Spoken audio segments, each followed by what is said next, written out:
Okay students, in this video we are going to continue the chapter Improvement in the Food Resources. Students, in the last video we have discussed the benefits and the disadvantages of manures and fertilizers. In this video we will discuss some differences or some major differences between manure and fertilizers. Okay bacha, the topic is manure versus fertilizers. We will discuss it one by one. Listen carefully. देखो बच्चा, जब आप manure और fertilisers के differences को discuss करते हैं तो हम क्या क्या पॉइंट डिस्कस करते हैं. पहले कहते हैं भैया देखो सुनो, it is made by decomposition of plant and animal waste. तो ये किससे बनती है? Made bye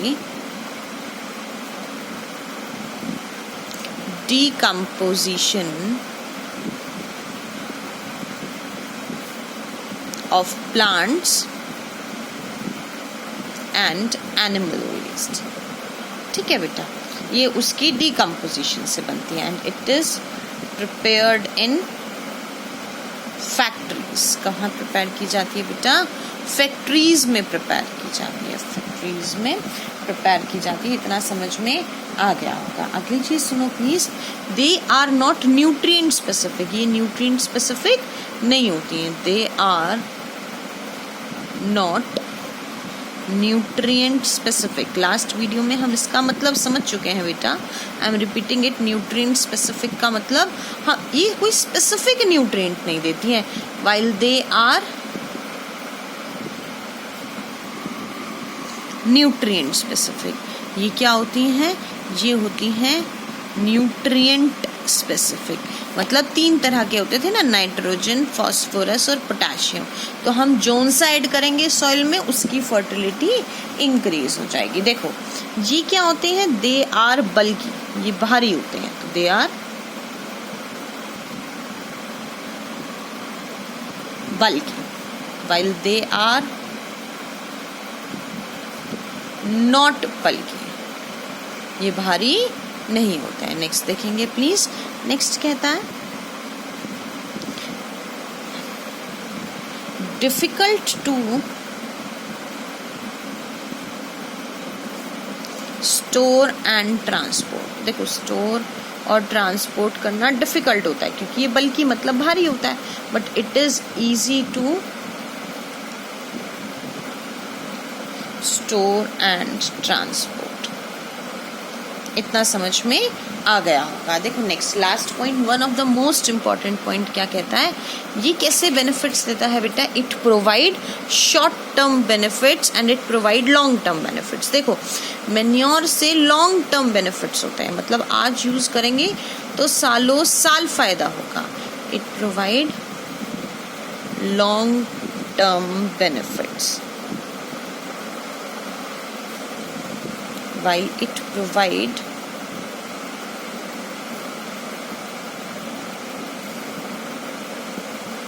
short term benefits. इतना सभी को क्लियर हो गया होगा. अब आगे सुनेंगे प्लीज सभी ध्यान से.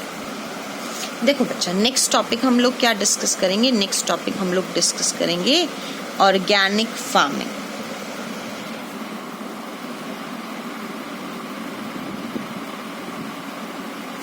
आसान सा टॉपिक है बेटा. The topic is organic farming. देखो ऑर्गेनिक फार्मिंग मतलब होता है केमिकल फ्री फार्मिंग. देखो सुनो, ध्यान से सुनो. मैं एप्पल लेकर आई और एप्पल मुझे मार्केट में 100 रुपये केजी मिल रहे थे.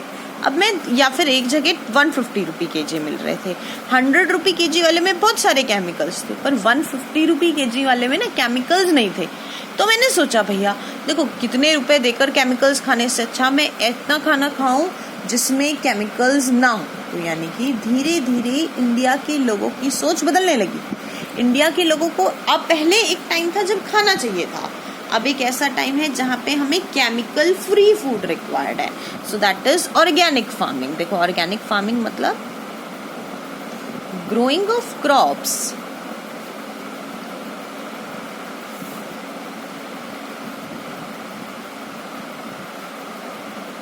without using केमिकल्स, हमने केमिकल्स को यूज नहीं किया या फिर बहुत बहुत बहुत बहुत कम केमिकल्स को यूज किया, उसको क्या कहते हैं मेरा बेटा? That is known as organic farming. ये कैसे हो सकती है? इट कैन बी डन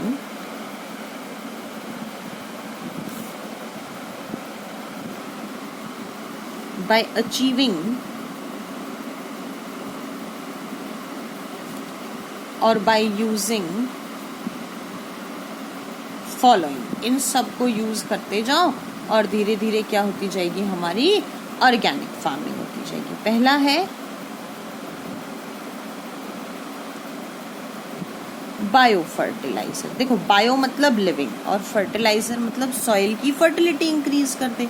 तो देखो बेटा, ऐसा लिविंग ऑर्गेनिज्म जो सॉइल की फर्टिलिटी इंक्रीज करे उसको बायो फर्टिलाइजर कहते हैं। इसमें एग्जाम्पल क्या आता है? इसमें एग्जाम्पल आते हैं लेग्यूमिनियस प्लांट्स। देखो बेटा, लेग्यूमिनियस प्लांट्स क्या होते थे?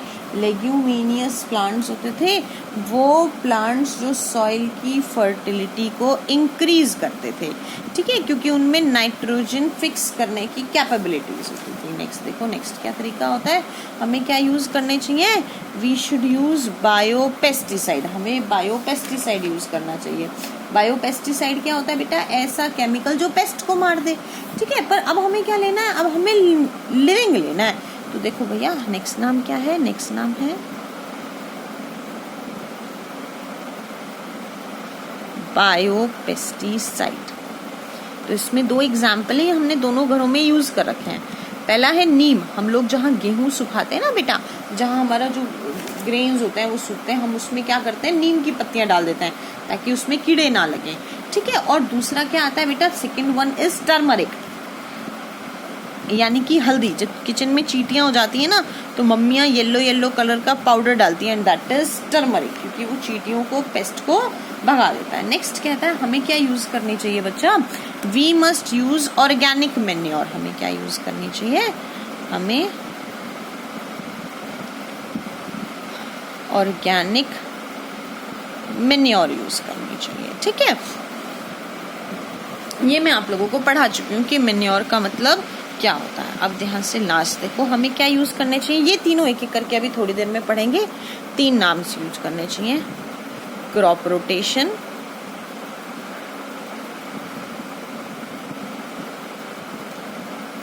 Mixed cropping and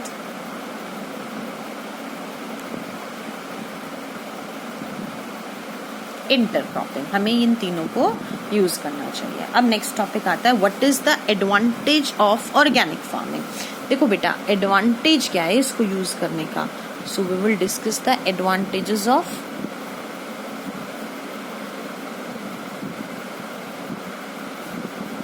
organic farming की, केमिकल फ्री फार्मिंग के एडवांटेजेस या बेनिफिट्स क्या क्या है। तो एक एक करके डिस्कस करेंगे प्लीज। पहला नाम क्या कहता है? पहला नाम कहता है नो एनवायरमेंटल पोल्यूशन। कोई पोल्यूशन ही नहीं हुआ, क्योंकि हमने कोई केमिकल नहीं डाले तो कोई पोल्यूशन नहीं होगा। तो there is no environmental pollution. दूसरा क्या कहता है? दूसरा कहता है हमें क्या मिल जाता है? केमिकल फ्री फूड मिल जाता है। सो देखो, केमिकल फ्री फूड, सॉइल भी हेल्दी रहती है क्योंकि उसमें केमिकल्स नहीं डालते हैं, तो that is healthy soil. Next क्या होता है बच्चा? वेस्ट रिसाइकिल हो जाता है। Next is recycling of waste. मेरे ख्याल से ये नाम समझ में आता है। अब नेक्स्ट क्या आता है बच्चा? The next topic to be discussed is irrigation management.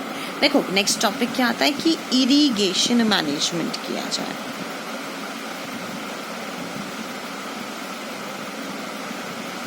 अब पहली बात समझना, इरिगेशन का मतलब क्या होता है? इरिगेशन का मतलब होता है proper supply of water to the plants.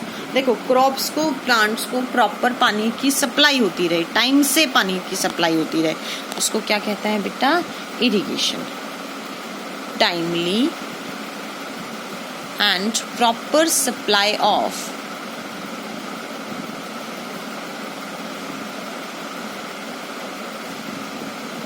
water to the crops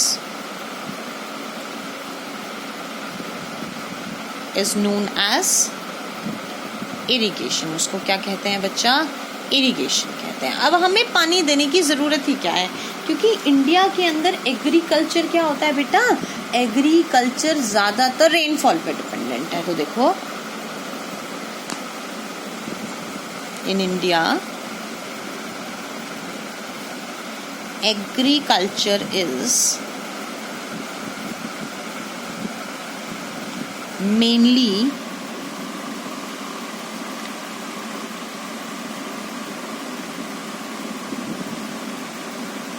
rain feed मतलब बारिश पे डिपेंडेंट है।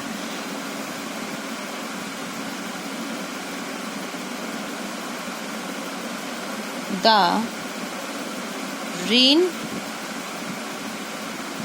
is not proper and even in India। देखो ना इंडिया में अच्छे से बारिश होती है ना इवनली, सब जगह बराबर होती है।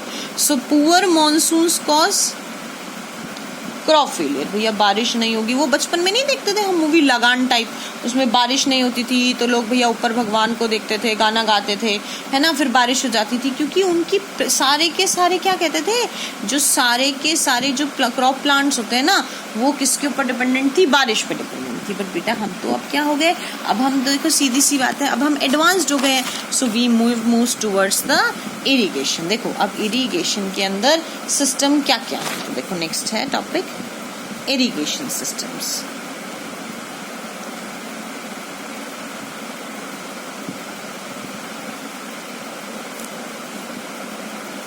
देखो पहला क्या कहता है, पहला नाम आता है वेल। देखो वेल मतलब कुआं, दो तरह के कुएं होते हैं।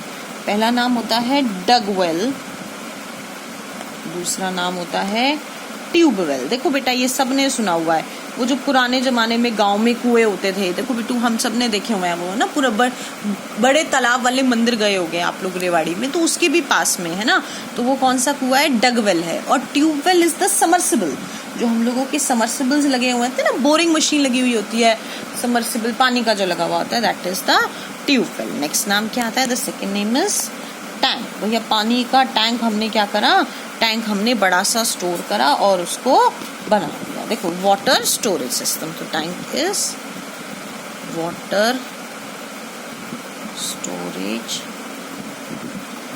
सिस्टम। नेक्स्ट थर्ड आता है कैनाल सिस्टम। देखो बेटा कैनाल सिस्टम क्या होता है, canal system is a system in which the water is carried by.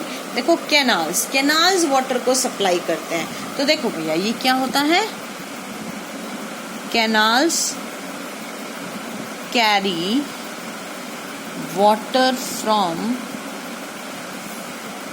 Reverse. देखो रिवर्स से, लेक से, डैम से हमने क्या करा, हमने एक ऐसे ट्रिब्यूटरी निकाल दी, एक धारा निकाल दी, उसको क्या कहते हैं बेटा, कैनाल्स कहते हैं। नेक्स्ट नाम क्या आता है मेरा बच्चा, नेक्स्ट नाम आता है वाटर लिफ्ट सिस्टम।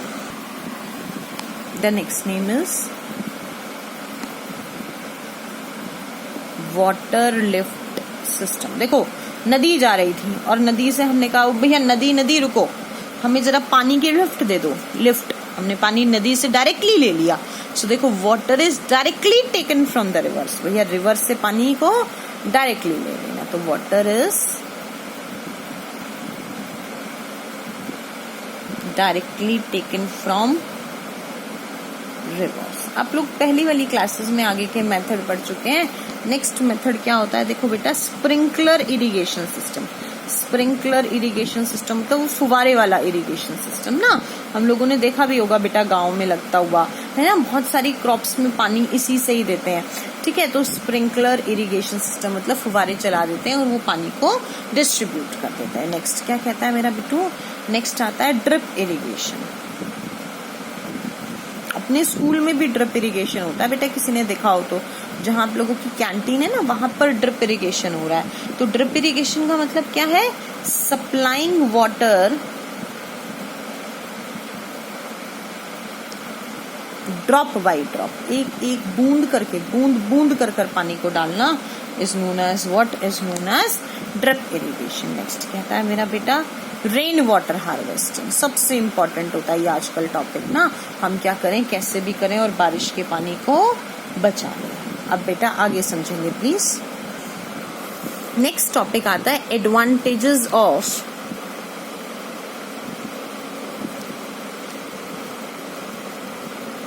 इरिगेशन के एडवांटेजेस या बेनिफिट्स क्या क्या है। देखो इसके फायदे क्या क्या है। देखो क्या करता है, प्रॉपर सप्लाई ऑफ वाटर। तो देखो एंश्योर्स